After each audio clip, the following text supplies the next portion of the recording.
What's going on, everybody? Jamie here from Sharonatsea. Hey, have you ever been on a cruise ship and wondered where this water came from? Or maybe at some point you wondered where this water goes to when you're done with it. Well, I might have some answers for you. Stay tuned and we'll talk about it.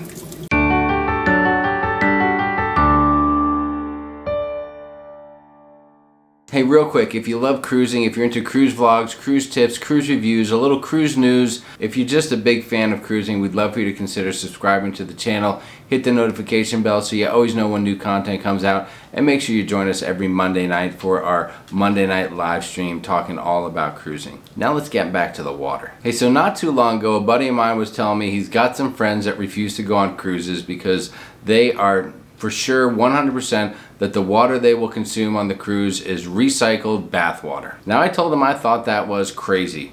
But you know what? I decided to do a little research myself because we've been on a number of cruises and so far we've never had any issues with regards to the water. So I dug in and here's what I discovered. Now, on cruise ships, you're basically going to encounter three different types of water. You have what's called blue water, which is your standard drinking water. It's potable water.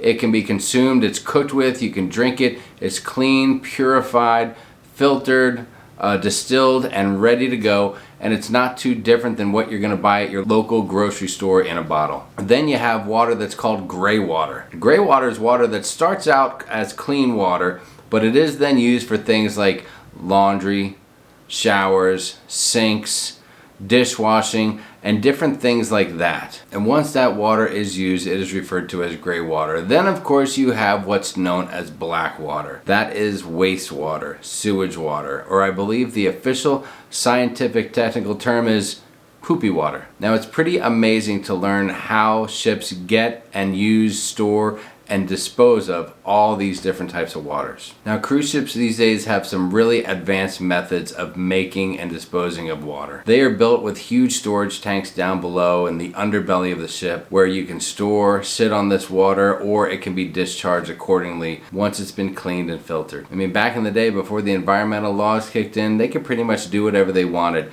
Normally, drinking water was simply filtered seawater, and usually when it came to wastewater, it was just discharged in the sea once they were in certain areas and certain distances from land. But as environmental awareness became so important, a lot of things changed. These days, most ships are using all new methods for making and disposing of water. So first, let's talk drinking water, also known as blue water. Ships can basically use three different methods to obtain and carry drinking water on the ship. The first one is pretty simple. They can pump the water on from an external source. Maybe it's a tanker or a truck at a port. Maybe it's a ship in port that carries clean water and gives it to the other ships around. Either way, it gets simply pumped into a tank that's designed to hold it, and it can be used throughout the duration of the cruise. That water is maintained meticulously. It's also tested. Whether you get that water in a U.S. port or a foreign port, chances are it is using U.S. health standards. It's going to be basically bacteria free, and there's no issue or problem with using that water, drinking it from the fountain the entire duration of your cruise. It is not recycled. It does not have toothpaste remnants in it. There's no soap in there. It is clean, purified, distilled water. Now, another method of getting drinking water is called desalination. Now, that's where you take seawater or salt water, and that salt water is heated up until water evaporates, leaving the solids behind. The evaporate then goes into a condenser, and then once it goes through there, it is then turned back into clean, distilled water. Now, what's pretty neat is that water actually has no flavor at all to it, different than what we know. So at that time, they have to put minerals back into the water, and then that water is chlorinated or sanitized to make sure it is clean, germ and bacteria free, and ready for human consumption. It again is meticulously tested before it's used to make sure it adheres to all the standards and health guidelines, and then you're ready to drink that water. The third method is basically filtering seawater. The seawater is forced through a membrane that basically gets rid of all the impurities. The water is then treated with minerals, once again chlorinated or sanitized, and it is ready to be consumed like any other drinking water. Now, most cruise ships still have these methods of desalination or filtration on board. So as long as the cruise ship is in water and it has power, it will not run out of clean drinking water. Now, the second type of water is gray water. Again, that's going to be water that starts out clean, but then it is used and stored, and it comes through the laundry, the sink, the dishwashers, and any other source where the water will not be clean once it is used. Gray water is usually treated at sea, and then it could be reused and or disposed of. Once gray water is properly treated, it is safe for drinking just as if it was any other drinking water. But don't worry, they actually don't use that water for drinking. It is separated, it is isolated, and it will not cross over to your drinking water source. Eventually, gray water is released into the sea in certain areas that are designated okay to discharge. And the funny thing is, people worry about that gray water, but most of the time it's just as clean as the water that the ship might originally bring on out of the sea for use. Now, sometimes gray water is combined with or used in the treatment of black water. Now, we talked about black water. That is your wastewater or your poopy water. Now, black water is going to be sent to a treatment tank. And the first thing is going to be to separate solids from liquids. I know it's a little gross to think about, but hey, we're talking technically here, so it's okay. Once the solids and liquids are separated, then the filtration process begins.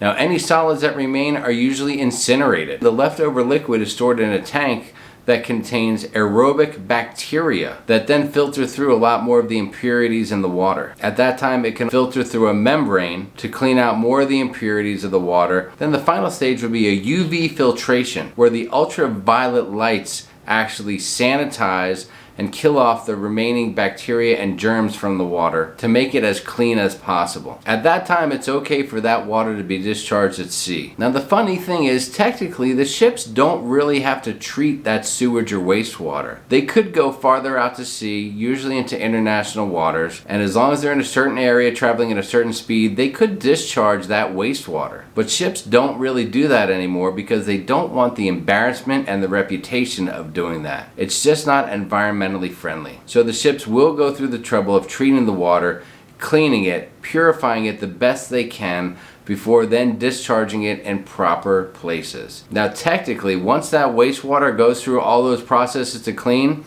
you could drink it. Now, it may have some flavor and the thought's probably a little bit gross, but the processes that the ships use do make that wastewater clean enough that it could be consumed. Now, at different times, all these types of water are stored in tanks down below. At the bottom of the cruise ship, there are many tanks of water, usually referred to as ballast water. And these large tanks of water are actually used to keep the ship buoyant and floating properly. And in addition to those tanks of ballast water are these other tanks that will store the different types of water we talked about, blue, gray, and black water. Now, this water is monitored. There are advanced computer systems that are tracking the water, testing the water, and ensuring that no water cross-contaminates to the other. So I'm here to tell you should have no fear of drinking any distilled water from a water fountain on a cruise ship. And the thought that you're actually drinking used wastewater is just not true, and it's kind of silly. Now, hopefully we learned a little something about cruise ship water today. And if the friends of my buddy happen to watch this video, hey guys,